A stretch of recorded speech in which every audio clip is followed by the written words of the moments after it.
Hello viewer, welcome back to our channel maths zone with PP. मैं संजीव कुमार आज आपको class 12 की अर्थशास्त्र की चैप्टर 2 जो भारतीय अर्थव्यवस्था है उसकी डिटेल जानकारी देता हूं। तो आइए स्टार्ट होते हैं अब। तो आज की क्लास हम इस पॉइंट से शुरू करते हैं। जो पहला पॉइंट इसमें हमारी कृषि है। तो कृषि के अंतर्गत कृषि दैट इज एग्रीकल्चर, तो ब्रिटिश शासन के अंतर्गत कृषि की स्थिति की पुनरावृत्ति means recap of the state of agriculture under the British. तो इसमें हम फर्स्ट पॉइंट देखेंगे, स्वतंत्रता प्राप्ति के समय कृषि क्षेत्र पिछड़ा हुआ यानी बैकवर्ड तथा गतिहीन यानी गैर कंपायमान स्टैग्नेंट नॉन वाइब्रेंट दोनों था। नेक्स्ट पॉइंट, यह क्षेत्र पिछड़ा हुआ था क्योंकि इसमें निम्नलिखित विशेषताओं को प्रकट किया। फर्स्ट, उत्पादन तथा उत्पादकता का निम्न स्तर। सेकंड, निवेश का निम्न स्तर तथा निवेश की निम्न प्रेरणा। थर्ड, छोटी एवं बिखरी हुई जोतें जो आदिम प्राचीन प्रौद्योगिकी पर निर्भरता को बाध्य करती है और इसके फलस्वरूप उत्पादन की उच्च लागत होती है। किसानों का निर्वाह दृष्टिकोण कृषि को मुख्यतया लाभ कमाने के स्रोत के स्थान पर निर्वाह के साधन के रूप में लिया जाता है। नेक्स्ट पॉइंट, इसके अतिरिक्त कृषि गतिहीन थी क्योंकि इसमें निम्नलिखित विशेषताओं को प्रकट किया। इसमें पहला पॉइंट, यह शोषक भू राजस्व प्रणाली यानी भू राजस्व की जमींदारी प्रणाली के अधीन था, जिसने किसानों को उनके स्वामित्व से वंचित कर दिया और उसके पास निर्वाह के अतिरिक्त कोई अधिशेष यानी उत्पादन का नहीं छोड़ा। सेकंड पॉइंट, ब्रिटिश कपड़ा उद्योग की औद्योगिक आवश्यकताओं को पूरा करने के लिए कृषि का बाध्यकारी व्यापारीकरण यानी नील की खेती के माध्यम से हुआ। थर्ड पॉइंट, भूमि को जोतने वाले किसानों तथा भूमि के स्वामियों के बीच बढ़ती हुई खाई। भूमि को जोतने वाले किसानों के पास निवेश करने के लिए कोई अधिशेष नहीं था और भूस्वामियों ने अपने अधिशेष को विलासी उपभोग यानी कॉन्स्पिशियस कंजम्पशन में व्यर्थ कर दिया था। अब नेक्स्ट पॉइंट, भारतीय कृषि के पिछड़ेपन तथा गतिहीनता के इन मुद्दों को ध्यान में रखते हुए भारत में आयोजकों ने सुधारों की एक श्रृंखला आरंभ की, जिन्हें मोटे तौर पर पहला भूमि या संस्थागत सुधारों तथा दूसरा तकनीकी सुधारों के रूप में वर्गीकृत किया गया है। इन सुधारों का संक्षिप्त विवरण निम्नलिखित है, जिसमें हम पहला पॉइंट भूमि सुधार यानी संस्थागत सुधार, लैंड रिफॉर्म, इंस्टीट्यूशनल रिफॉर्म्स के बारे में जानकारी प्राप्त करेंगे। तो आइए हम देखते हैं।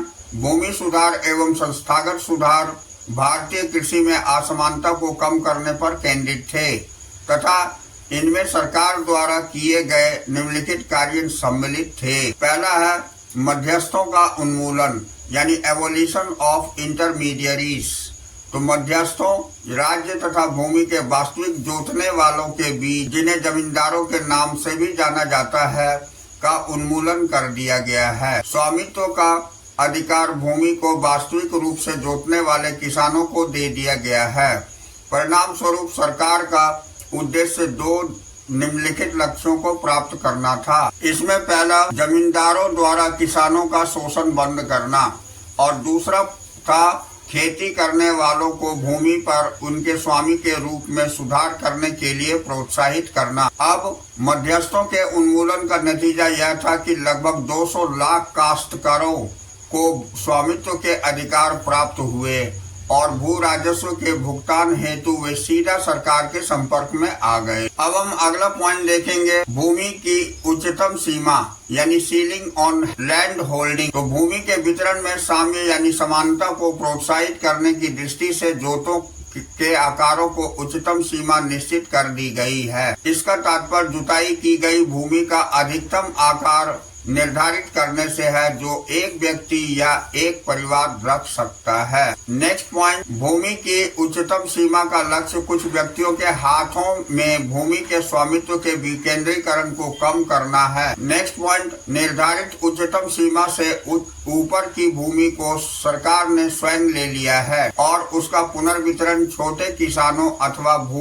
भूमि रहित श्रमिकों के बीच कर दिया है। अब इसी का अगला पॉइंट हमारी चकबंदी है। तो इसी का अगला पॉइंट चकबंदी यानी कंसोलिडेशन ऑफ होल्डिंग्स विखंडन यानी फ्रेगमेंटेशन की समस्या को कम करने की दृष्टिकोण से चकबंदी कार्यक्रम चलाए गए हैं। अब चकबंदी वह अभ्यास है जिसमें किसानों को उसके इधर उधर बिखरी हुई भूमि या खेतों की बजाय एक ही स्थान पर भूमि आवंटित की जाती है। इससे खेती की लागत की बचत होती है। नेक्स्ट, वर्ष 2004 तक 1633 लाख हेक्टेयर से अधिक भूमि चकबंदी के अंतर्गत लाई जा चुकी थी। अब अगला पॉइंट लगान का नियमन है। Regulation of rent.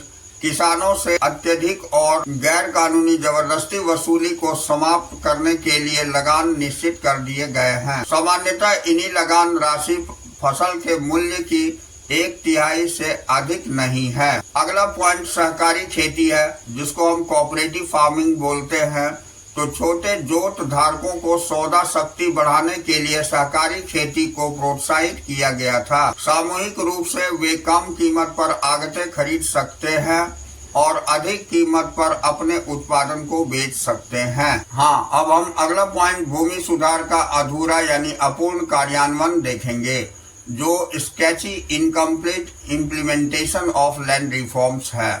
तो इसके अंतर्गत फर्स्ट पॉइंट, भूमि सुधारों के नेक लक्ष्य होने के बावजूद भी ये सुधार देश के पूरी तरह से प्रभावशाली रूप से लागू नहीं किए गए थे। दूसरा, ये सुधार प्रभावशाली रूप से केवल पश्चिम बंगाल तथा केरल में लागू किए गए थे। तीसरा, देश के अधिकांश अन्य भागों में भूमि सुधारों को लागू करने के बजाय केवल प्रसारित किया गया था। चौथा, भूमि सुधारों का अधूरा यानी अपूर्ण क्रियान्वयन निम्नलिखित अवलोकनों से स्पष्ट होता है। इसके अंतर्गत फर्स्ट पॉइंट, ज्यादातर मामलों में जमींदारों ने खुद की खेती करने वाला और भूमि का वैध स्वामी दिखाने के लिए काश्तकारों को बेदखल कर दिया। दूसरा, भूस्वामियों ने उच्चतम भूमि कानून यानी लैंड सीलिंग लेजिस्लेशन को न्यायालय में चुनौती दी, जिससे भूस्वामियों को इस कानून से बचने का पर्याप्त समय मिल गया। तीसरा,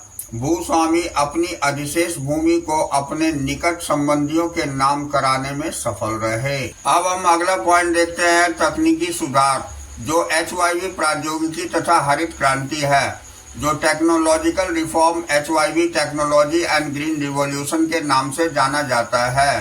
तो इसमें पहला पॉइंट, निम्नलिखित उत्पादक की समस्या को तकनीकी सुधारों द्वारा सुलझाया गया। दूसरा पॉइंट, तकनीकी सुधार अधिक उपज देने वाली बीजों यानी हाई यील्डिंग वैरायटी सीड्स से संबंधित है। HYV बीजों का रासायनिक खाद तथा कीटनाशक दवाइयों के साथ प्रयोग करने के कारण कृषि उत्पादों के स्तर में महत्वपूर्ण वृद्धि हुई। उत्पादन की यह वृद्धि इतनी पर्याप्त थी कि इसे हरित क्रांति यानी ग्रीन रिवॉल्यूशन के नाम से जाना गया। अब नेक्स्ट पॉइंट, हरित शब्द से अभिप्राय फसलें और क्रांति से अभिप्राय भारी वृद्धि यानी महत्वपूर्ण वृद्धि, दोनों को मिलाकर इन शब्दों का अर्थ है फसल उत्पादन में अत्यधिक वृद्धि। भारत में यह वर्ष 1967-68 में शुरू हुई। अब अगला पॉइंट, वर्ष 1967-68 में ही खाद्यान्न के उत्पादन में लगभग 25% वृद्धि हुई। अब इसका अगला पॉइंट, भारत खाद्यान्न उत्पादन में आत्मनिर्भर हो गया और कृषि की गतिहीनता के दुष्चक्र को तोड़ने में सफल रहा। अब हम देखेंगे HYV प्रौद्योगिकी के तत्व यानी एलिमेंट्स ऑफ HYV टेक्नोलॉजी देखेंगे।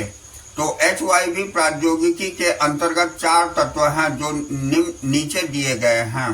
पहला, इसके अंतर्गत अधिक उपज देने वाली बीजों का प्रयोग यानी यूज ऑफ HYV सीड्स है। सन 1965 में भारतीय कृषि में अधिक उपज देने वाले बीजों ने परंपरावादी यानी सन 1965 में भारतीय कृषि में अधिक उपज देने वाली बीजों ने परंपरावादी बीजों का स्थान ले लिया है। पहला, गेहूं, बाजरा, चावल, मक्का, ज्वार तथा कपास के लिए विशेष रूप से अधिक उपज देने वाली बीजों ने लोकप्रियता प्राप्त की। दूसरा, इन बीजों के कारण कृषि उत्पादन में महत्वपूर्ण वृद्धि हुई। अब हम अगला पॉइंट देखेंगे, रासायनिक खादों का प्रयोग यानी यूज ऑफ केमिकल फर्टिलाइजर्स। रासायनिक खादों का प्रयोग यूज ऑफ केमिकल फर्टिलाइजर। अधिक उपज देने वाली बीजों के प्रयोग के लिए खाद की आवश्यकता थी। HYV बीजों के प्रयोग में वृद्धि के साथ रासायनिक खाद के प्रयोग में काफी वृद्धि हुई।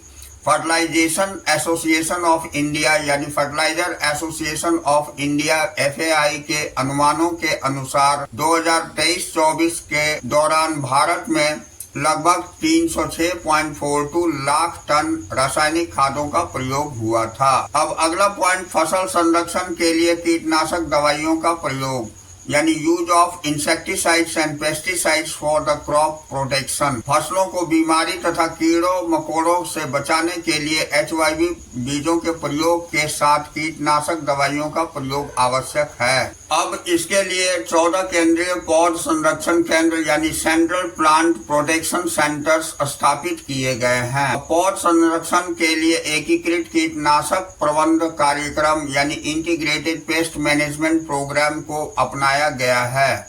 साथ ही अधिक उपज देने वाली तकनीक को भी अपनाया गया है।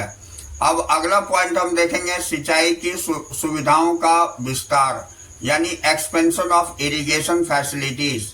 HYV बीजों को अत्यंत सिंचाई की आवश्यकता होती है। इस आवश्यकता को पूरा करने के लिए कई प्रमुख और लघु सिंचाई परियोजनाएं देश के विभिन्न भागों में लागू की गई है। दूसरा है, यह महत्वपूर्ण है कि 1951 में केवल 17% भूमि सिंचाई के अस्थायी साधनों के अंतर्गत थी, जो कि योजना अवधि में बढ़ाकर लगभग 45% हो गई। अब हम नेक्स्ट टॉपिक, हरित क्रांति के 2 विशिष्ट अवस्थाएं यानी 2 distinct phases of green revolution देखेंगे। तो इसमें प्रथम अवस्था यानी फेज 1 60 के दशक के मध्य से 70 के दशक के मध्य तक। अब इसमें हम देख रहे हैं कि इस अवस्था के दौरान हरित क्रांति का क्षेत्र देश के गेहूं और चावल उगाने वाले क्षेत्रों पर सीमित रहा। इसमें पंजाब, आंध्र प्रदेश और तमिलनाडु राज्य शामिल हैं।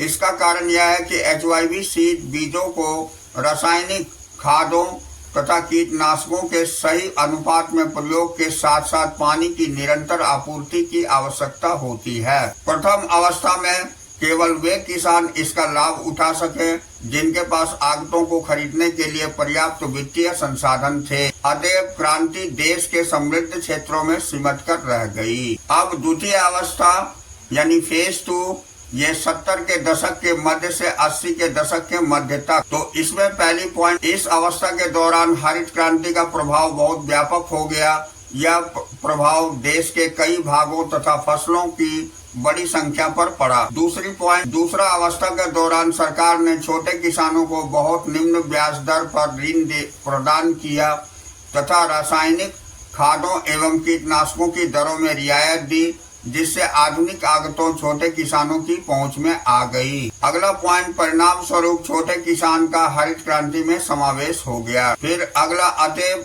सरकारी हस्तक्षेप के कारण छोटे किसानों को भी हरित क्रांति के लाभ प्राप्त हुए। अब हम हरित क्रांति के लाभ देखेंगे जो गेन्स ऑफ ग्रीन रिवॉल्यूशन कहलाता है। निम्नलिखित अवलोकन हरित क्रांति के लाभों पर प्रकाश डालते हैं। पहली है फसल उत्पादकता में तेजी यानी स्पार्ट इन क्रॉप प्रोडक्टिविटी। फसल उत्पादकता में पर्याप्त वृद्धि हुई है। उदाहरण के लिए गेहूं की उत्पादकता 1951 में 660 किलोग्राम प्रति हेक्टेयर की तुलना में 2022-23 में 3521 किलोग्राम प्रति हेक्टेयर थी। चावल की उत्पादकता 1951 में 665 किलोग्राम प्रति हेक्टेयर की तुलना में 2022-23 में 2838 किलोग्राम प्रति हेक्टेयर थी और मक्का की उत्पादकता 1951 में 704 किलोग्राम प्रति हेक्टेयर की तुलना में 2022-23 में 3545 किलोग्राम प्रति हेक्टेयर थी। अब उत्पादकता में तेजी आने से भारतीय कृषि में संरचनात्मक बदलाव आया है। इस बदलाव ने लंबे समय की भारतीय कृषि की अस्थिरता के अंत का संकेत दिया। अब अगला पॉइंट, हम क्षेत्रफल में पर्याप्त वृद्धि, खेती के अंतर्गत क्षेत्र यानी substantial rise in acreage area under cultivation, ये देखेंगे।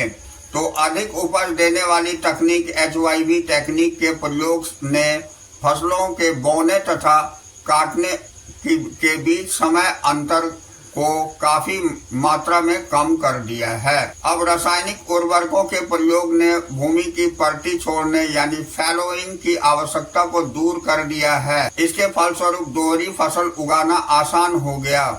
इससे खेती के अंतर्गत कुल क्षेत्र में पर्याप्त वृद्धि हुई है। अब 1950-51 में खेती के अंतर्गत कुल क्षेत्र का अनुमान लगभग 13 करोड़ हेक्टेयर था, जो अब बढ़ करके 20 करोड़ हेक्टेयर हो गया है। अगला पॉइंट हम देखेंगे, निर्वाह खेती से व्यापारिक खेती की ओर खिसकाव, यानी shift from substance farming to commercial farming. तो उत्पादन में पर्याप्त वृद्धि, उत्पादकता में वृद्धि एवं क्षेत्रफल में वृद्धि के फलस्वरूप ने कृषि में काफी बिक्री योग्य आधिक्य तथा विपणित अधिशेष यानी मार्केटेबल सरप्लस का सृजन करना आरंभ कर दिया। इन किसानों को निर्वाह कृषि के बजाय व्यापारिक कृषि की ओर खिसकने के लिए प्रेरित किया। यह समृद्धि तथा विकास का संकेतक है। अब हम अगला पॉइंट देखेंगे, किसानों के दृष्टिकोण में परिवर्तन यानी चेंज इन फार्मर्स आउटलुक। कृषि के व्यापारीकरण के कारण किसानों के दृष्टिकोण में परिवर्तन आया है।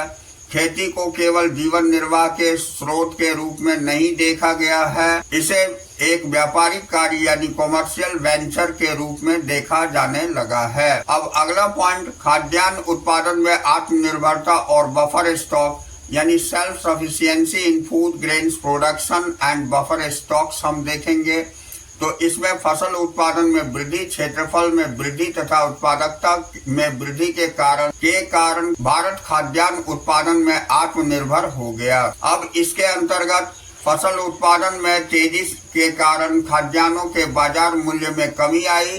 तदनुसार समाज का निर्धन वर्ग भी जीवन निर्वाह की आवश्यकताओं को आराम से पूरा कर सकता है। नेक्स्ट, खाद्यान्नों का उत्पादन इतना बढ़ गया कि सरकार ने बफर स्टॉक रखना शुरू कर दिया।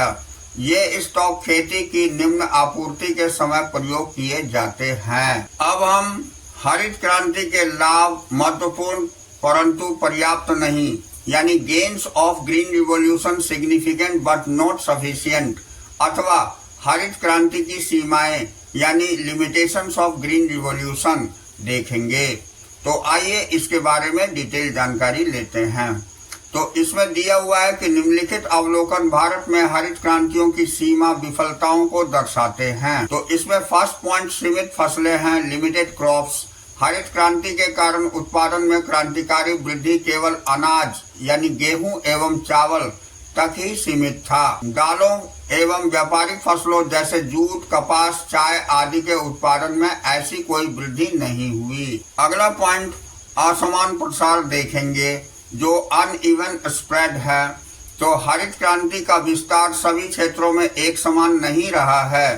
पंजाब, हरियाणा, महाराष्ट्र और तमिलनाडु जैसे राज्यों में इसका उल्लेखनीय प्रभाव पड़ा है, लेकिन पूर्वी उत्तर प्रदेश, बिहार, मध्य प्रदेश एवं ओडिशा जैसे राज्यों में इसका खास प्रभाव नहीं पड़ा है। अब अगला पॉइंट, सीमित कृषक आबादी देखेंगे जो लिमिटेड फार्मिंग पॉपुलेशन कहलाती है। भारत में कृषि जनसंख्या में अधिकतर छोटे तथा सीमांत किसान शामिल हैं। तो छोटे व सीमांत किसान हरित क्रांति के लाभों से वंचित रहे, क्योंकि अधिक उपज देने वाली तकनीक के लिए महंगी आगतों की आवश्यकता होती है, जो सीमांत किसानों की पहुंच से बाहर है। नेक्स्ट है, हालांकि धनी जनसंख्या के पास संख्या कम है, भारत में कुल कृषि क्षेत्र का एक बड़ा भाग है। इसी कारण हरित क्रांति के परिणाम उत्पादन में वृद्धि के रूप में सराहनीय रहे हैं। अब हम इसके अंतर्गत चौथा पॉइंट, आर्थिक विषमता देखेंगे, जिसे हम इकोनॉमिक डिवाइड बोलते हैं। तो सरकार द्वारा रियायती आगतों के रूप में दी जाने वाली सहायता के बाद भी HYV तकनीक सीमांत भूमि धारकों की पहुंच से बाहर है। फलस्वरूप पिछले कुछ समय से आर्थिक विषमता यानी धनी एवं निर्धन किसानों के बीच खाई अर्थात अंतर बढ़ी है। संक्षेप में, हरित क्रांति के लाभ महत्वपूर्ण थे परंतु पर्याप्त नहीं। हरित क्रांति ग्रामीण भारत में धनी और निर्धनों के बीच की खाई को कम करने में असफल रही है। बेशक HYV तकनीक ने धनी किसानों की आय को बढ़ावा दिया है, परंतु यह उन छोटे और सीमांत भूमि धारकों की समस्याओं का समाधान करने में असफल रही है, जिनके लिए निर्धनता के कारण आधुनिक तकनीक को अपनाना एक दूर का स्वप्न है। अतएव कृषि विस्तार की क्रांतिकारी अवस्था की समता यानी इक्विटी प्राप्त करने में असफल रही। अब हम अगला पॉइंट कृषि अनुदान सहायकी गुण अथवा दोष यानी एग्रीकल्चरल सब्सिडीज वर्च्यू और वाइस देखेंगे। तो अनुदान सहायकी एक विवादास्पद विषय है। एक और कुछ इसके गुणों की चर्चा करते हैं तो दूसरी और कुछ इसके दोषों की। तो दोनों दृष्टिकोण का एक संक्षिप्त विवरण निम्नलिखित है। कृषि अनुदान एक दोष, सबसे पहले हम इसे देखते हैं। Agricultural subsidies a vice. तो कृषि अनुदान के विरोधियों के तर्क यानी arguments by opponents of agricultural subsidy. तो इसके अंतर्गत हम पहला पॉइंट देखेंगे, सरकारी कोषों पर भारी बोझ यानी huge burden on government finances. यह तर्क दिया जाता है कि जब अनुदान ने अपना लक्ष्य प्राप्त कर लिया हो, अर्थात तकनीक की उपयोगिता सिद्ध हो गई हो तथा उसके व्यापक रूप से अपनाया जा चुका हो, तब उसे चरणबद्ध तरीके से हटा देना चाहिए, क्योंकि अनुदानों का सरकारी कोषों पर भारी बोझ पड़ता है। दूसरा पॉइंट अनुचित लाभ है, जिसको मिस एप्रोप्रिएटेड बेनिफिट्स बोलते हैं। तो अनुदानों का लाभ केवल किसानों को ही नहीं बल्कि आगतों के उद्योग जैसे कि रासायनिक खादों के उद्योग को भी प्राप्त होता है। अब इसके अंतर्गत किसानों के मध्य भी अनुदानों का लाभ अधिकतर समृद्ध क्षेत्रों के किसानों को प्राप्त होता है। चूंकि लक्षित लाभार्थियों को लाभ प्राप्त नहीं होते, अनुदानों को निरंतर प्रदान करना युक्ति संगत नहीं है। अब अगला पॉइंट इसी के अंतर्गत अनावश्यक उपभोग है, जिसे हम वेस्टफुल कंजम्पशन बोलते हैं। तो अनुदान के कारण वस्तु की पूर्ति बाजार कीमत का निर्धारण नहीं करती, चूंकि बाजार कीमतें संकेतों के रूप में कार्य करने में असमर्थ है। इसलिए निम्न कीमत पर वस्तु उपलब्ध होने पर अनावश्यक उपभोग होता है। उदाहरण हम देखते हैं तो यदि किसानों को पानी की पूर्ति मुफ्त में कर दी जाती है तो ये वे समझे बिना पानी का दुरुपयोग करेंगे कि पानी एक दुर्लभ वस्तु है जिसका तर्क संगत उपयोग करना चाहिए। इसी प्रकार रासायनिक खाद तथा कीटनाशकों का अनुदान के कारण उसका अत्यधिक उपयोग हो सकता है, जिससे पर्यावरण प्रदूषित होता है। अब हम इसी के अंतर्गत कृषि अनुदान एक गुण देखेंगे। तो एग्रीकल्चरल सब्सिडीज ए वर्च्यू।